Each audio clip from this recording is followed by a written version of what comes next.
आज हमें बढ़िया मौका मिला था करने का, क्योंकि मम्मी पापा घर पर नहीं थे। वो नानी के यहाँ गए थे।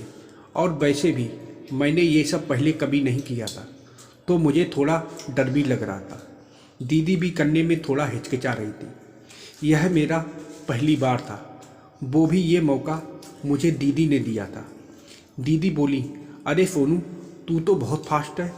मैंने कहा, दीदी मुझे ये सब करने में बहुत मज़ा आता है। दीदी बोली, सोनू थोड़ा आराम से करो, मैं इतनी तेज नहीं कर पाऊंगी। मैंने कहा, दीदी हम दोनों इस दिन का कितनी बेसब्री से इंतज़ार कर रहे थे, लेकिन देखो आज हमें ये दिन बड़ी मुश्किल से मिल ही गया। मम्मी पापा नानी के यहाँ गए थे। आज हमें बहुत अच्छा मौका मिला था, तो हमने सोचा जल्दी जल्दी कर लेते हैं, क्योंकि मम्मी पापा को वापस आने में कोई ज़्यादा समय नहीं लगेगा। मेरी नानी का घर बस 2 किलोमीटर दूर था।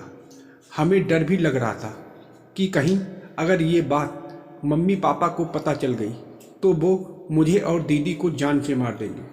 हालांकि इस काम के बारे में जानने के बाद मम्मी पापा भी बहुत खुश होते हैं, लेकिन हम ये सब उन लोगों से छुपाकर करना चाहते थे। दीदी और मैं कर ही रहे थे कि इतने में दरवाज़ा खटखटाने की आवाज़ आई। हम दोनों सब कुछ छोड़कर कमरे से बाहर भाग आए। मम्मी पापा लौट आए थे। मेरी दीदी और मैं दोनों एक ही स्कूल में पढ़ते थे। वो मुझसे 2 साल ही बड़ी थी, लेकिन वो बहुत खूबसूरत थी।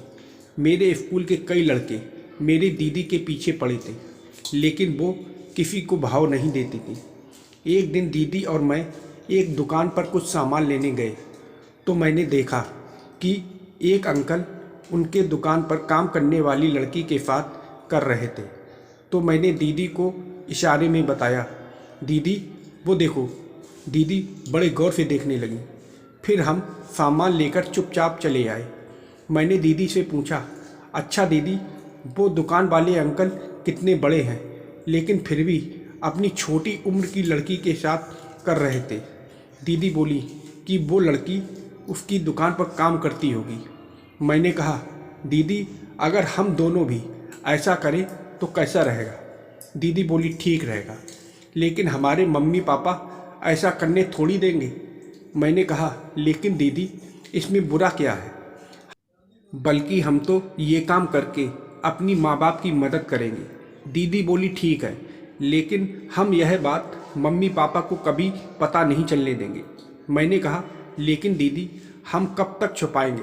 एक ना एक दिन तो ये बात घर वालों को पता चल ही जाएगी। दीदी बोली, जबकि तब देखी जाएगी, लेकिन हम अभी कुछ नहीं बताएंगे। मैंने कहा, ठीक है। फिर रात को खाना खाने के बाद मैं और दीदी थोड़ी देर टहलने के लिए छत पर चले गए। हम दोनों वहाँ काफ़ी देर तक बातचीत करते रहे। दीदी बोली, भाई तू तो अभी छोटा है, वो काम जो हमने देखा था वो सही से कर लेगा? मैंने कहा, क्या बात कर रही हो दीदी, इसमें कौन सी बड़ी बात है? फिर दीदी बोली, ठीक है, 2-4 दिन बाद नानी के यहाँ एक कार्यक्रम में तो मम्मी पापा वहाँ ज़रूर जाएंगे, और हम कोई बहाना करके घर पर ही रुकेंगे। तो उसी दिन हम वो सब काम करने का ट्राई करेंगे।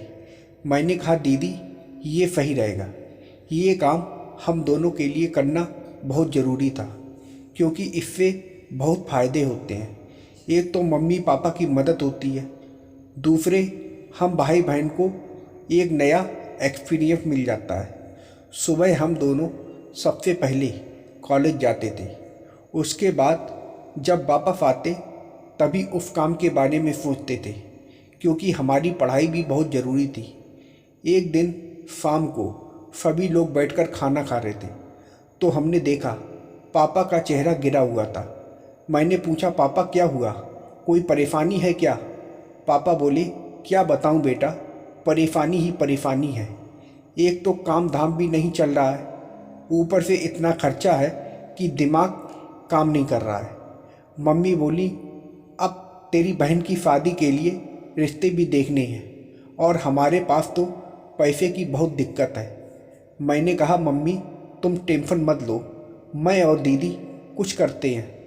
तभी पापा बोले, तुम लोग क्या करोगे? तुम लोग फिर पढ़ाई करो और कुछ नहीं। पापा की बात सुनकर मैंने सोचा, पापा तो फिर हमारे करने के बारे में सुनकर इतना गुस्सा हो रहे हैं, तो कहीं अगर वो जान गए कि मैं दीदी के साथ करता हूँ तब तो वह और भड़क जाएंगे। रात को हम सो रहे थे तो मैंने कहा, दीदी तुमने सुना था हमारे करने के बारे में अगर पापा को पता लगेगा तो बहुत गुस्सा होंगे। वो चाहते हैं कि हम सिर्फ पढ़ाई करें। दीदी बोली, अरे तू टेंशन मत ले, जब हमारी मेहनत सफल हो जाएगी तो मम्मी पापा भी बहुत खुश होंगे। मैंने कहा, तब ठीक है दीदी, लेकिन कोई गड़बड़ी होगी तो तुम ही संभालना। दीदी बोली, हाँ मैं संभाल लूँगी। अगले दिन मम्मी पापा कहीं जाने की तैयारी कर रहे थे।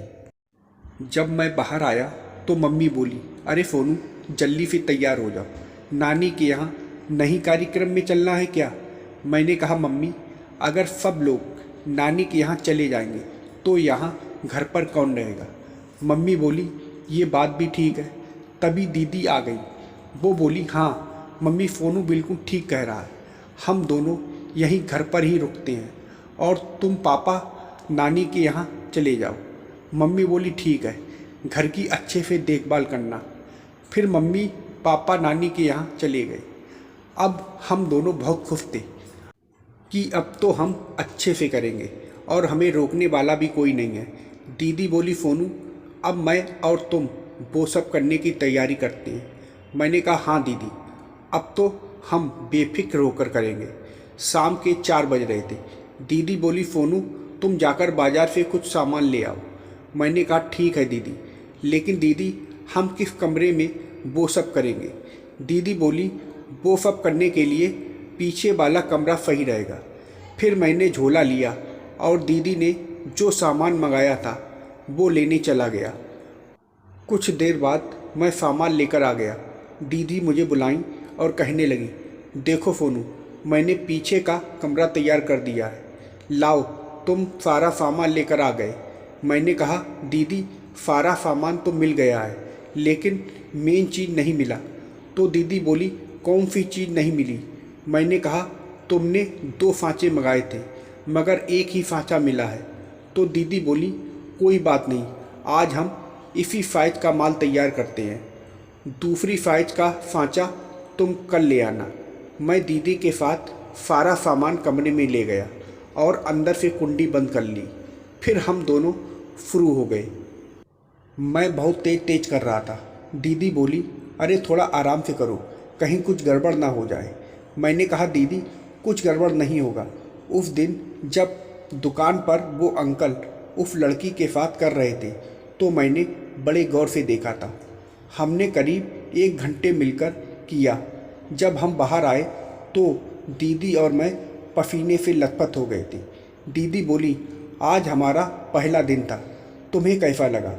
मैंने कहा, दीदी मुझे तो मज़ा आ गया। और तुम्हें? दीदी बोली, मैं तो थक गई, लेकिन अब हम पहले कोई दुकान बांध लेते हैं जिस पर अपना माल सप्लाई कर सके, तब आगे और माल तैयार करेंगे। मैंने कहा, ठीक है। फिर दीदी बोली, जाओ मेरे कमरे में एक ताला रखा है, उसे लाकर इस कमरे में लगा दो ताकि इस कमरे में हमारे अलावा और कोई ना जाए। जब हम घर पर अकेले रहेंगे तो सीधा इसी कमरे में जाकर करेंगे। मैं मार्केट में गया और एक दुकानदार से बात की। मैंने उसे बताया कि भैया हम दोना पत्तल बनाते हैं और हम चाहते हैं कि आप हमसे माल खरीदें। तो उस दुकानदार ने कहा, ठीक है, पहले अपना माल मुझे दिखाओ, फिर मैं तुम्हें ऑर्डर देता हूँ। मैंने घर आके यह बात दीदी को बताई तो वो बहुत खुश हुई और बोली, ठीक है सोनू, तुम कल ही अपना बनाया हुआ माल उस दुकानदार को ले जाकर दिखा देना। मैंने कहा, ठीक है दीदी। अगले दिन मैं थोड़ा माल ले जाकर उसे दिखाया तो वो बोला, माल ठीक है। फिर वो बोला, ये लो 5,000 एडवांस और 10,000 का माल तैयार करवा दो। मुझे जैसे ही पैसे मिले तो मेरी खुशी का ठिकाना नहीं रहा। फिर मैं घर आया। मैंने कहा, दीदी अब हम भी अमीर हो जाएंगे, हमें 10,000 का काम मिला है, ये लो 5,000 एडवांस। उसके बाद हम मम्मी पापा से छुपकर माल तैयार करके दुकानदारों पर सप्लाई करने लगे। तो दोस्तों, आप लोगों को यह कहानी कैसी लगी कमेंट करके ज़रूर बताइएगा, और वीडियो को लाइक और सब्सक्राइब करना मत भूलिएगा। और वीडियो को पूरा देखने के लिए आप लोगों का बहुत बहुत धन्यवाद।